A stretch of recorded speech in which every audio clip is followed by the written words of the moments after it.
Right, preparations are continuing, practices happening in the evenings for Her Majesty's funeral on Monday. The royal family, as I mentioned before, the King in particular, have withdrawn from the media glare for a moment of respite. I want to bring in someone who can explain to us, as they do that, just what's going on behind the doors of Buckingham Palace. Right behind me, she's been there. And look, something that India Hicks, the Queen's goddaughter, the King's goddaughter, said yesterday. She said the Queen wanted to die in Scotland, and she did.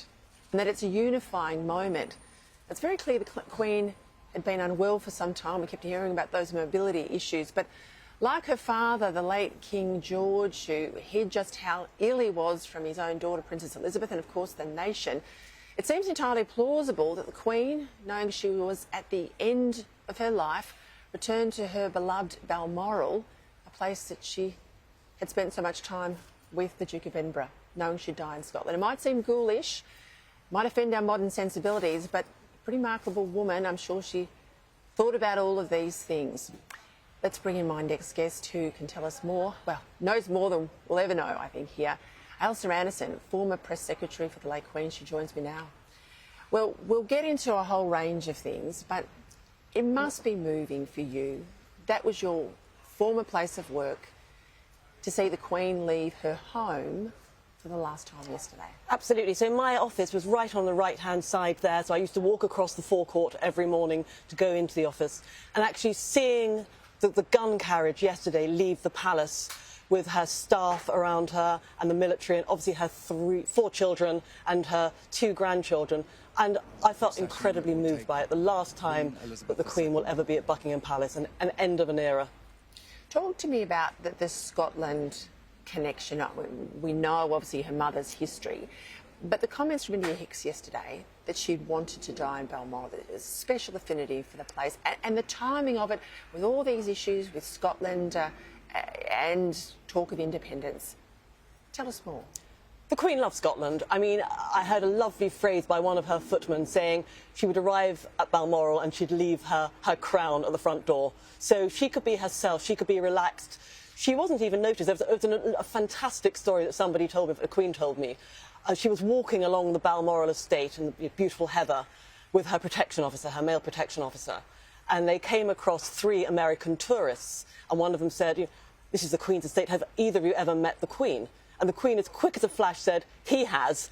And they said, oh my golly, could you please take a photograph of us with him, please? So they gave the Queen their camera and she took this photograph. So she had the amazing sense of the ridiculous. She would love that. I remember working in an office on my computer, and there was a knock on the window, and it was the Queen. She just waved and then walked by.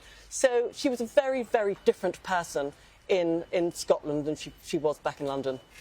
I'll come back to her wit and her comedic timing, because we saw that with the James Bond skit Yes. at the London Olympics, and we saw it with Paddington Bear as well. There would be a very tough mood at the moment for anyone who worked for the Queen. These aren't short-term jobs, are they? They're long-term jobs, and of course she was at home on Tuesday night for a very private moment with family and staff. What would that have been like? I think you could probably have heard a pin drop on the floor. Just looking at the footage yesterday of the gun carriage coming out of Buckingham Palace, and I saw 2 of her most personal staff, 2 of her pages at the head of the gun carriage, and you could see the grief absolutely etched on their faces. They've been working for the Queen for 20, 30, 40 years. And I'm sure, actually, it hasn't really sunk in yet. I think that will happen in weeks and months to come. So the King's taken a moment now. He's at Highgrove, his country house. This is time for him to repair away from the cameras, and who can blame him? I mean, it's only been a week, but he'll have the red boxes on his desk. Tell us more about the boxes, because the Queen was renowned for her discipline and work ethic. Absolutely. So the Queen would receive 1 or 2 red boxes a day.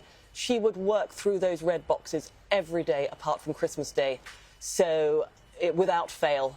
And these would be government papers, these would be telegrams from the Commonwealth, from realms, all sorts of confidential work, intelligence reports, and she would go through those boxes every day apart from Christmas Day. I watched the Vision in Westminster Hall last night, and there was a bank of women, aristocratic women, who are ladies in waiting. Now, they're appointments by the Queen. Yes. They're not paid. Yes. And they assist with correspondence.